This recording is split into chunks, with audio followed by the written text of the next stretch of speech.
Hello and welcome to GM543 Economics for Managers, Fall 2022, Term 1 of 2022-2023 academic year. My name is Rick Riddle and I'm the instructor for this class. Two required textbooks for this class. The first one, Managerial Economics, a Problem-Solving Approach by Furl, the 5th edition. An ebook will work fine for you if you choose to have an ebook for that particular textbook. The second one, New Ideas from Dead Economists, is a readings book by Todd Buckles. You will need to have an actual physical copy of that book because you will need to be able to cite passages, quotations from each of the individual philosophers to back up your post and thread discussion in about half of those thread discussion weeks. So that book is available from the bookstore and numerous other places, generally for less than $20. So it should not be a problem for anybody. I think everybody will pretty much enjoys reading that book and relating how economic thought way back in the 1700s and 1800s and 1900s is still very much valid today. All right? Let's talk about grading for the class. Again, this is a 100% online class. Threaded discussion is an integral part of the class. We have threaded discussion basically every single week except for the last week of the class. That's worth 30% of your grade. There's a start game that you're going to be doing throughout the course. The final project game submission is due in week number 11. That's worth 30% of your grade. And finally, there are weekly homework assignments in weeks number 2 through week number 9, and that's worth 35% of your grade. Now, 2 of those assignments, part of week number 2 and all of week number 6, I should say, are based on the start game as well. So start game actually overall is worth a little bit more than the 30% of your grade. The module paper is worth 5% of your grade. We'll talk a little bit about that separately. In terms of threaded discussion, each online week has one. Oftentimes there's a multiple part threaded discussion questions, right? Students are expected to answer each individual question, all parts of the question, posting 3 to 4 posts per week. That basically also means generally 3 logins, 3 different days that you log into the threaded discussion and respond to those. In terms of week number 1, the initial post and the final post all are due on Sunday night. For all further weeks later in the class, initial post is due not later than Wednesday of that specific unit, with any follow-ups being posted not later than Saturday night. So Saturday night is generally the ending night for thread discussion, again, except for week number 1. Late posts have no value and will be given no credit. All right? In terms of your threaded discussion, we have 2 types of threaded discussion questions. We have some that are related to new ideas from dead economists and some that are not. Those that are not related to new ideas from dead economists, you should, as much as possible, research your initial post, incorporate that outside research and cite that in your post, and then also incorporate any textbook terms and concepts that you can, and again, cite those in your post as well. In terms of the new ideas from dead economists posts, right? Those are going to be about half of those, right? You will use only, in terms of the initial post, you will use only the new ideas from dead economists book, the actual reading for that, and you will use at least 1 quote from each of the philosophers. For many weeks, for example, it will be a compare and contrast 2 different philosophers, so you'll be posting at least 2 direct quotes to back up your original post, right, and include page numbers on there. Again, you need to post on at least 3 different days. When you're doing your posts, wherever possible, please use a descriptive header. Now, when you're talking about the new ideas from dead economists, since everybody's going to be posting on the same economist, you don't really need to use a header. It's not really going to be helpful.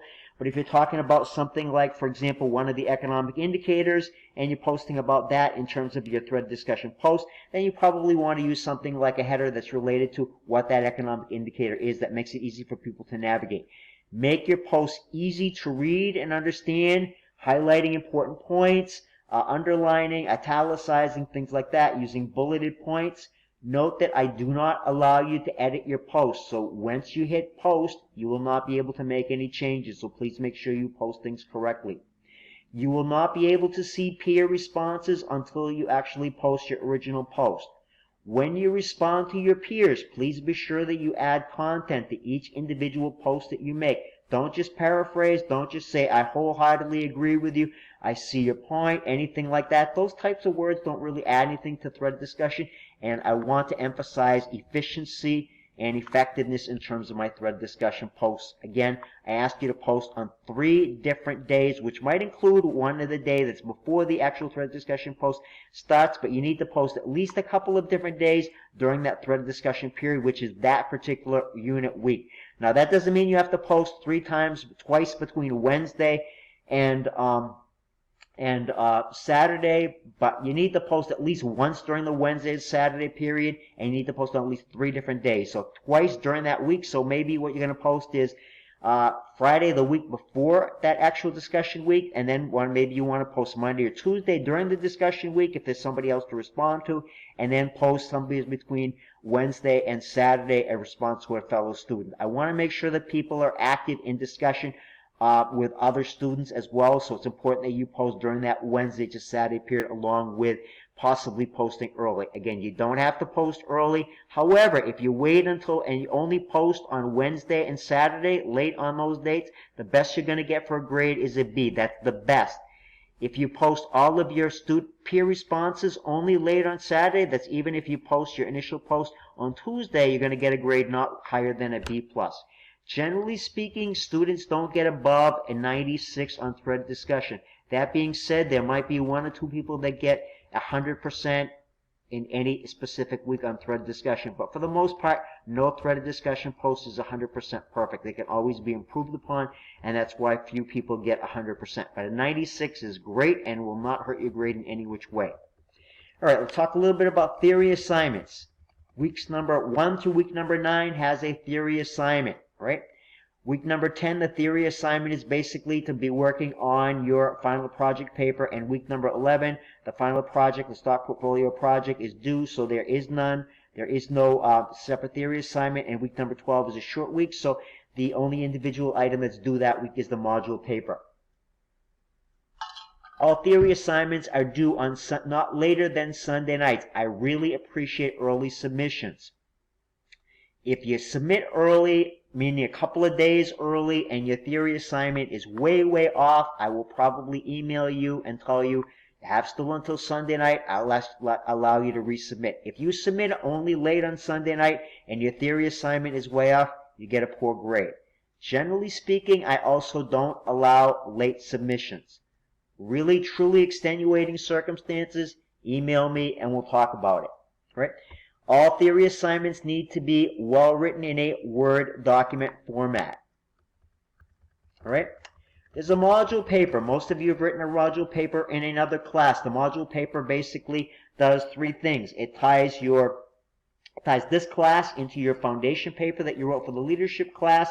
It explains how you can use the learning from this class to other endeavors like your job, outside hobbies, and things like that. And also looks at how this class might have changed the way that you might need to reevaluate, or other things that might have happened over the last 3 months.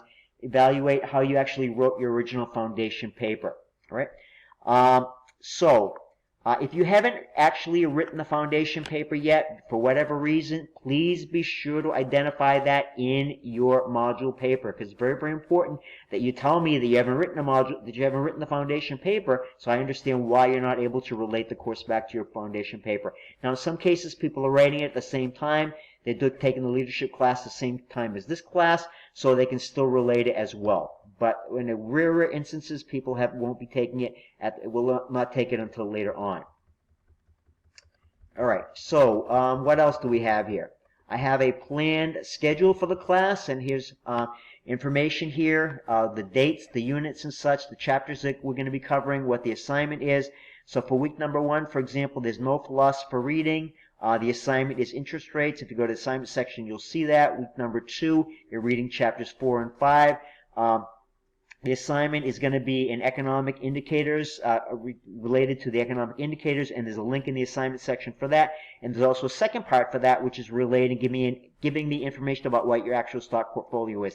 Again, regarding the stock portfolio, you need to watch a separate video that's going to be contained in this unit about the stock project assignment. Right?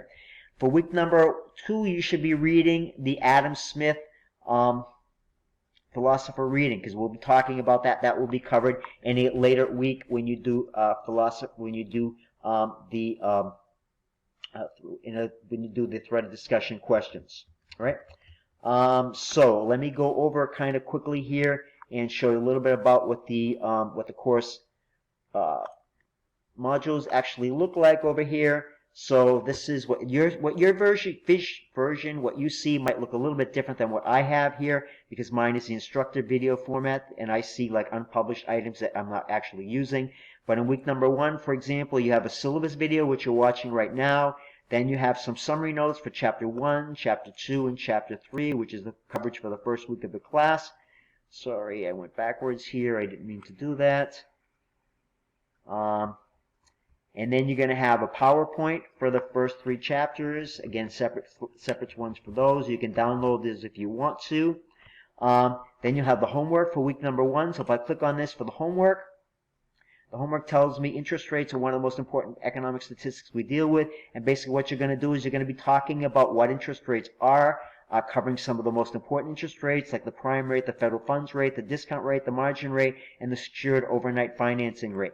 And do a little bit of research and explain what interest rates really are, how they're important to everybody, and explain how they're important both to borrowers and to savers as well. All right. What are the components of interest rates? I'm giving you a little bit of a hint here. One of the components of interest rate is the real rate. Right. There are other parts of the interest rate as well. And if you do a little bit of research, you're going to find that information out. Right. What's been the general characteristic of interest rates over the last few months? Most of you have seen what that is. What are the changes expected for interest rates over the next few months? Why is that? Why are the changes that are expected to happen? All right. So you want to turn in a 2 to 4 page paper, double-spaced Microsoft Word or Word readable format in the Module 1 assignment Dropbox, not later than Sunday night. Early submissions are very much appreciated. Another mention here is oftentimes when you do homework assignments, when you can, you want to include 1 or 2 charts or graphs embedded in your project, in your homework. Now, that means a chart or graph of your own doing, not something that you copy and paste. If you copy and paste, I'm going to give you no credit whatsoever for copying and pasting somebody else's work. It doesn't mean anything, all right?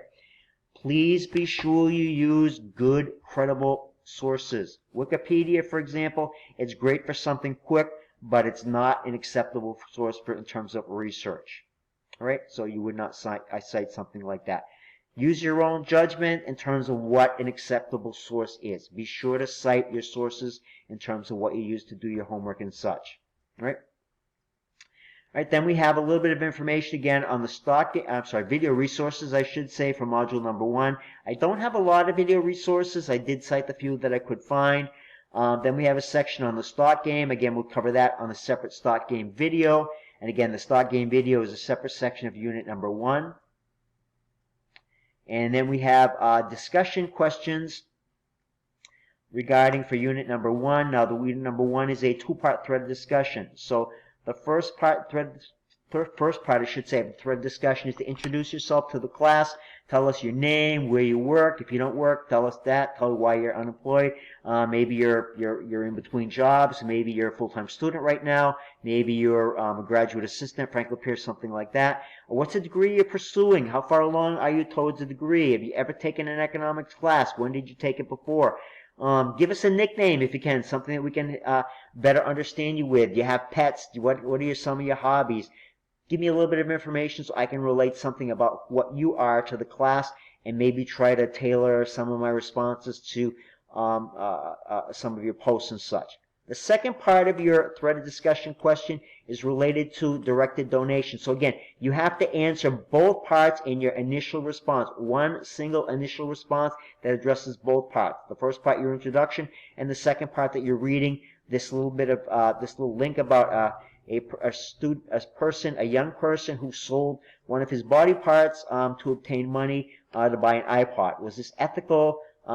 Was it not? Is it ethical for people to sell body parts in terms of an economic environment? Now try to think of this both an economic standpoint and an ethics standpoint as well.